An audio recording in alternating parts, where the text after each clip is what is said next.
గతంలో ఎన్నడూ లేని విధంగా తిరుమలలో ఘోరం జరిగింది. వైకుంఠ ఏకాదశి రోజు తిరుమల శ్రీవారిని కనులారా దర్శించి తరించాలనుకున్నారు. కానీ టోకెన్లు తీసుకునే లోపే వారి బతుకులు తెల్లారిపోయాయి. టోకెన్ల కోసం ఊహించని రీతిలో భక్తులు రావడంతో తీవ్ర తోపులాట జరిగింది. ఈ ఘటనలో 6 భక్తులు మృతి చెందారు. మృతుల్లో 5 మహిళలే ఉన్నారు. 40 మంది వరకు గాయపడ్డట్లు తెలుస్తుంది. అస్వస్థతకు గురైన వారిని వెంటనే అంబులెన్సులో తిరుపతిలోని ఆసుపత్రులకు తరలించారు. ఈ హృదయ విదారక ఘటన యావత్ ఆంధ్రప్రదేశ్ని తీవ్ర దిగ్భ్రాంతికి గురి చేసింది.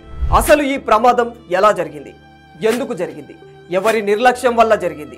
ఇలాంటి ప్రమాదాలు తిరుపతిలో ఎప్పుడైనా జరిగాయా? అయితే భారతదేశంలో దేవాలయాలు, ఇతర మతపరమైన సమావేశాల వద్ద తొక్కిసలాటల్లో పెద్ద సంఖ్యలో ప్రజలు మరణించడం ఇదేమీ మొదటిసారి కాదు. గతంలో కూడా ఇలాంటి ఘటనలు చాలానే జరిగాయి. 2024 జూలై 2న హత్రాస్లోని ఒక చర్చిలో జరిగిన తొక్కిసలాట అనేక మంది ప్రాణాలను తీసింది. జరిగిన తొక్కిసలాటలో కనీసం 98 మంది మరణించారు, అనేక మంది గాయపడ్డారు. 2023 మార్చి 31న ఇండోర్ నగరంలోని ఓ ఆలయంలో రామనవమి సందర్భంగా జరిగిన హవనం కార్యక్రమంలో పురాతన బావిపై నిర్మించిన స్లాబ్ కూలిపోవడంతో కనీసం 36 మంది మరణించారు. 2022 జనవరి 1న జమ్మూ కాశ్మీర్లోని ప్రసిద్ధ వైష్ణోదేవి పుణ్యక్షేత్రం వద్ద భక్తుల రద్దీ కారణంగా తొక్కిసలాటలో కనీసం 12 మంది మరణించారు, పదుల సంఖ్యలో గాయపడ్డారు. 2005లో మహారాష్ట్ర మందర్దేవి ఆలయంలో 340 మందికి పైగా భక్తులు మరణించారు. 2008లో రాజస్థాన్ చాముండాదేవి ఆలయంలో కనీసం 250 మంది మరణించారు. 2008లో హిమాచల్ ప్రదేశ్లో 162 మంది ప్రాణాలు కోల్పోయారు. ఇవన్నీ కూడా మతపరమైన సమావేశాలలో జరిగిన తొక్కిసలాటల వల్ల జరిగినవే. వీటిని ఇప్పటికీ మతపరమైన సమావేశాలలో తొక్కిసలాట వల్ల సంభవించిన అతిపెద్ద ప్రాణ నష్టంగా చెప్పుకుంటూ ఉంటారు. ఇంకా ఆంధ్రప్రదేశ్ విషయానికి వస్తే గతంలో కూడా ఇలాంటి తొక్కిసలాట ఘటన రాజమండ్రిలో జరిగింది. 2015 జూలై 14న రాజమండ్రిలో పుష్కరం ఉత్సవాల ప్రారంభం రోజున భారీ సంఖ్యలో భక్తులు తరలివచ్చారు. గోదావరి నది ఒడ్డున ఉన్న ప్రధాన స్నానఘట్టం వద్ద ఈ తొక్కిసలాట జరిగింది. ఈ ప్రమాదంలో దాదాపు 27 మంది యాత్రికులు మరణించారు, 20 మందికి పైగా గాయపడ్డారు. అయితే 2025 జనవరి 8న తిరుపతిలో ఏం జరిగింది?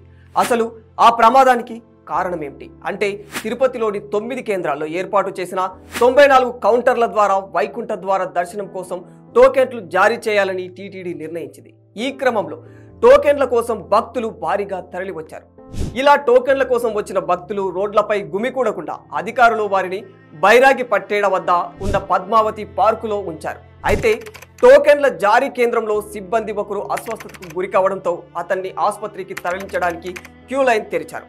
టోకెన్లు ఇవ్వడానికే క్యూ లైన్ ఓపెన్ చేశారని భక్తులు ఒక్కసారిగా దూసుకువచ్చారు. ఈ క్రమంలోనే తొక్కిసలాట జరిగినట్లు తెలుస్తుంది.